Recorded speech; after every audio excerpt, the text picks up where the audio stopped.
Hermanas y hermanos, revisitemos las lecturas para este segundo domingo de Adviento. La primera lectura es de Isaías. ¿Y qué nos dice Isaías? En aquel día, o sea, hay una espera, en aquel día brotará un renuevo del tronco de Jesé.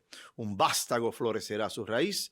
Sobre él se posará el Espíritu del Señor, espíritu de sabiduría e inteligencia. Y sabemos quién es ese vástago. Isaías está sobreviendo, vaticinando la llegada del Hijo de Dios. Y es un Dios de los imposibles. ¿Cómo es eso que es de los imposibles? Lo dice él mismo. Habitará el lobo con el cordero. La pantera se echará con el cabrito y el novillo y el león serán juntos. O sea, cosas impresionantes. Pero ¿acaso eso no es el Dios en el cual tú y yo creemos? El Dios que, por ejemplo, permite que el más chiquillo de una familia se convierta en el rey David, rey de Israel. Que permite que una dama en su tercera edad tenga un niño, Santa Isabel, que permite que la Virgen María, una virgencita, sea la madre de Dios, tenga un niño, que permite la multiplicación de los panes y de los peces, la resurrección de los difuntos. Ese es el Dios de los imposibles para el mundo. Para Él y para nosotros los creyentes sabemos que para Dios nada es imposible. La segunda lectura, llena de poesía también y de exhortación, nos dice que Dios, fuente de toda paciencia y consuelo, les conceda a ustedes vivir en perfecta armonía unos con otros, conforme al Espíritu de Cristo. También añade San Pablo a los romanos: acójanse los unos a los otros como Cristo los acogió a ustedes para gloria de Dios. ¿Y cómo nos acogió Cristo? Primero, toda divinidad vino a este mundo como un hombre, como un ser humano, excepto en el pecado. Mira cómo nos acogió, o sea, en su propio cuerpo nos recibió, nos dio la bienvenida. Y después con el sacrificio en la cruz, que nos dio la vida eterna. Así de mucho nos amó Él, así de mucho Él se dio. ¿Y qué nos está exhortando San Pablo? Hagan lo mismo. A veces lo pensamos dos veces para darnos. No queremos comprometernos. No queremos dedicar tiempo, no queremos dedicar recursos, nos cuesta un poquito el darnos. Y San Pablo nos dice, no, dense, nunca pierdas una oportunidad de hacer el bien. Nunca pierdas un momento de cambiarle la vida a alguien, aunque quizás eso implique que se te robe un poco de tu tiempo o que tengas que dar recursos, ¿verdad? Y quizás estés limitado en eso, pero aún así, si aparece una oportunidad, hermana y hermano que me escuchas, no dejes pasar una oportunidad para hacer el bien. Y se abre el Evangelio con San Juan Bautista. Agárrate de la banca. Este hombre, ¿verdad? Con esa percepción excéntrica, esa energía, ese fuego. Y lo primero que hace es indicar: preparen el camino del Señor, enderecen sus senderos. Y me da una gracia porque en este sentido, preparen, y la gente piensa, ok, preparar para afuera, no, preparar esto, lo otro, no, preparen el camino del Señor en tu corazón. Endereza tu sendero, endereza tu vida, pon al día tus asuntos para con tu Dios. ¿Acaso no lo hacemos con los impuestos en este país? Y nos morimos por que estén al día y que todo esté organizado. ¿O qué me dices las ventas especiales el viernes después de Acción de Gracias? ¿Acaso no estamos ahí preparaditos haciendo la línea en el Black Friday para comprar que un horno de microondas? Pues vamos a prepararnos también para esta celebración navideña. Preparen el camino del Señor, dice San Juan Bautista. Y San Juan Bautista, primo de nuestro Señor Jesucristo, entra con una personalidad excéntrica. Simplemente no llega a la vida de los que lo escuchan, sino que hace una gran entrada. Y las multitudes se sentían atraídas a un hombre tan carismático, tan atractivo, con una prédica tan sabrosa. Y con clara simplicidad denunció sin miedo el mal donde lo veía. Y la primera línea de ataque, como digo yo, fue el liderazgo. Los fariseos no se salvaron de esa. ¿Okay? Él hablaba así, preparen en general. Pero toma tiempo en hablar del liderazgo religioso, porque en muchas cosas, a pesar de que se veían bien y a pesar de que cumplían con todas las leyes y reglas, y a pesar de que conocían, porque eran conocedores de la religión y de la ley mosaica, en su corazón, ahí no estaba. Lo hacían más bien por deber, más bien para verse bien, más bien por lo que tú quieras. Pero muchos de ellos, no todos, atención, pero muchos de ellos no estaba en ese corazoncito el hacerlo por clara y recta intención. Ahora, ¿cuál es la crítica de ellos? San Juan Bautista indica, y yo me imagino que así lo pensaba él, si una persona comete un pecado, pero esa persona no conoce a Dios, ¿verdad? Pues ahí está. O sea, ¿por qué pecó? Porque no conoce a Dios. ¿Por qué mintió? Porque no conoce a Dios. ¿Por qué no hizo un bien? Porque no conoce a Dios. ¿Ves? Entonces no es justificar, pero es entender. Porque de la nada no sale nada. Ahora, en el caso de los fariseos conocían a Dios. Y aún así devoraban las casas de las viudas. Y aún así les encantaba llamar la atención, sobre todo ese narcisismo, ese centro, esa atención, ¿verdad? Entonces, esa es la crítica que hace San Juan Bautista cuando dice, ¿y ustedes se creen que se van a escapar del juicio final? Y de esa forma él eleva una crítica muy fuerte, muy personal ante el liderazgo religioso del tiempo de Jesús. Y Juan decía que al ver muchos fariseos y saduceos que iban a que los bautizara, él le decía raza de víboras. Ahora, eso como que no es una bienvenida, ¿verdad? Tú te imaginas un ujier o un maestro del programa de formación de adulta que empieza el primer día, raza de víbora, bienvenido a la casa. Eso como que no va a sentar, no va a caer. Pero el detalle es que él sabía por dónde venían. Él conocía los corazones. Y por eso insistía, raza de víboras, ¿quién les ha dicho que podrán escaparse del castigo que les va a guardar? ¿O qué? ¿Te estás bautizando para salvarte del castigo? ¿O te estás bautizando en respuesta al arrepentimiento de tus pecados y en respuesta de enderezar tu vida? Ahí está. Entonces, la base de este comentario es la intención. ¿Cuál es tu intención? Si tu intención es recta, te estás bautizando, o cualquier cosa que hagas, te estás bautizando por el bien, por el amor, libertad. De hecho, dos elementos entre varios para que un sacramento sea un sacramento es recta intención y la libertad.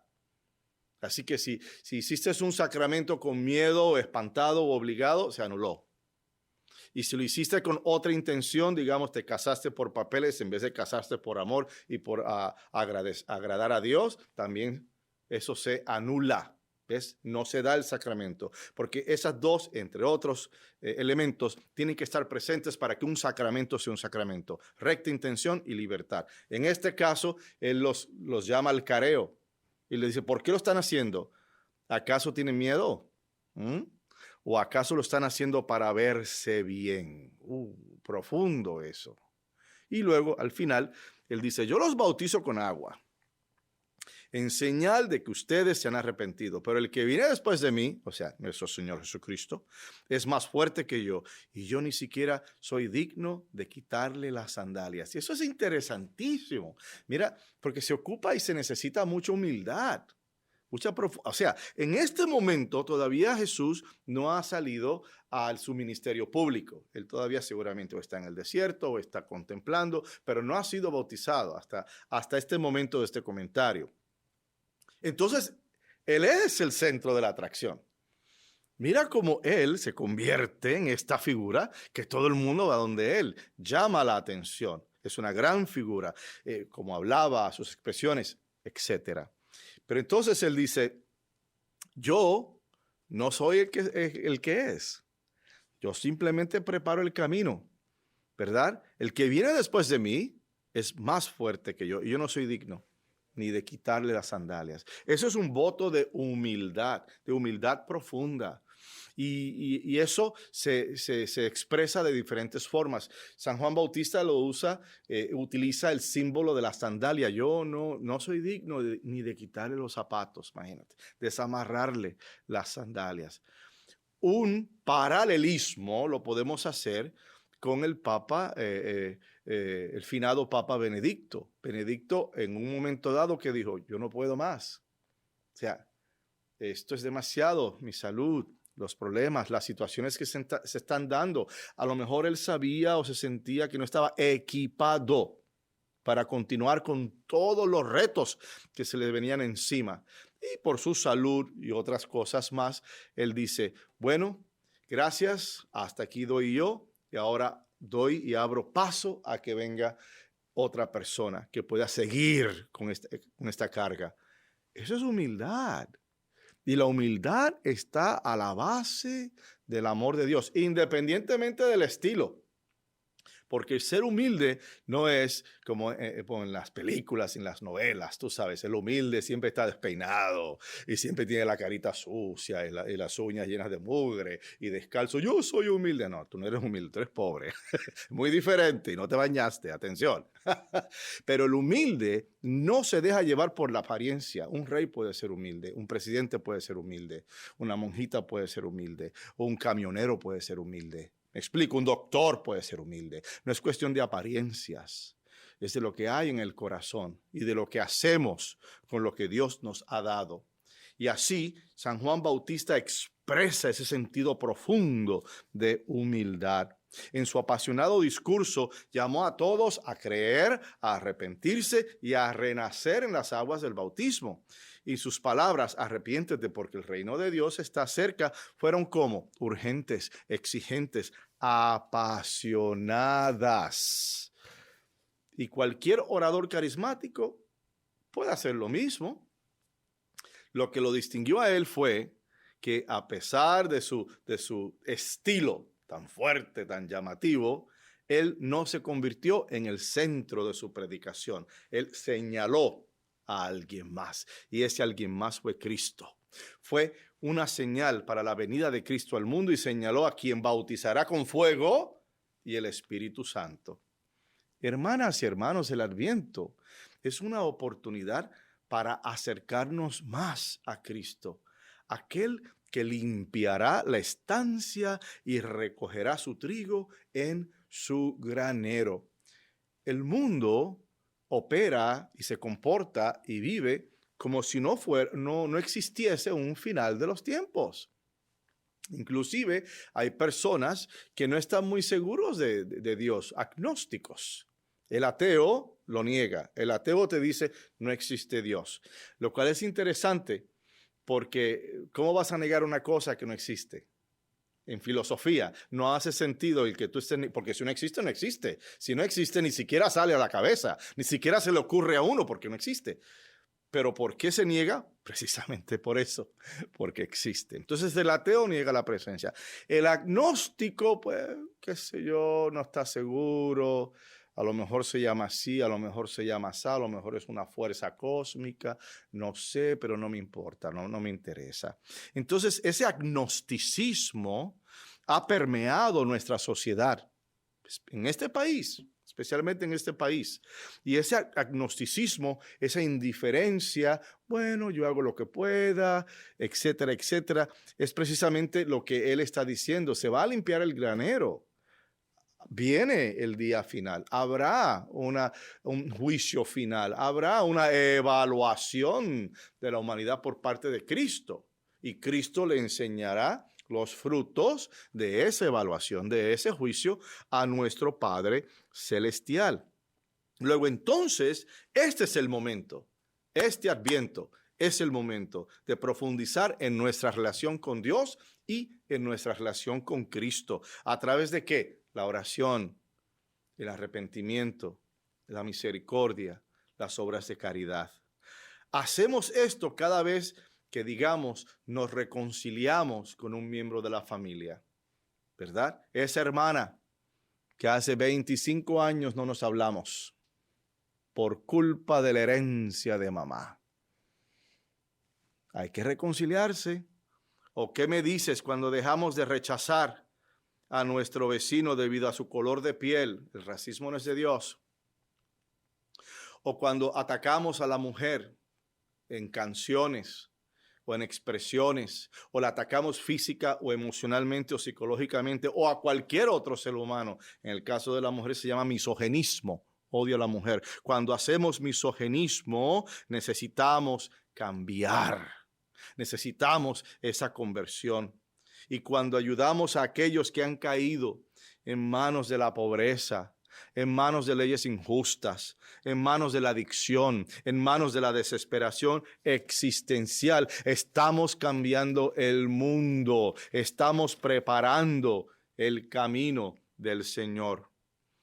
Mi querida comunidad, hermanas y hermanos de la Arquidiócesis de Chicago y de todas aquellas iglesias fuera de Chicago y de los Estados Unidos que nos están viendo, que nos están escuchando, no te canses de amar. No te canses de predicar el amor. Es la fuerza que vencerá al mundo entero. Lo que va a redimir a este mundo es el amor. No te canses de predicar ese amor. Y aunque vemos que las olas de la violencia logran ahogar el fuego del amor cristiano, el amor tiene que ganar, ciertamente. Y lo vemos en el tratamiento a nuestros inmigrantes, en el tratamiento a varios grupos. Y vemos cómo se disminuye la flama. Y la flama se ve bajita y nos asustamos un poco. Las iglesias están vaciándose. Necesitamos más vocaciones. La flama se ve bajita, pero no te dejes llevar por el desespero. No te dejes llevar por ese sentido de lo fatal. Al contrario, hay iglesias en otras partes del mundo que están resurgiendo. Hay una lista de 5 países donde el catolicismo se está convirtiendo en el 90% de la denominación cristiana, que va creciendo, seminarios llenos. Uno de ellos es Vietnam, por ejemplo. Papua Guinea, otro lugar donde van creciendo. La iglesia va creciendo, está sorprendiendo a medio mundo. Nos toca el turno a los Estados Unidos también, de regresar a la tradición, de regresar a ese amor de Dios, de regresar, de no rajarnos, de no rendirnos y que entender que el amor tiene que ganar. Y lo único que podemos hacer y decir es, o ven, Emmanuel, y enséñanos a amar.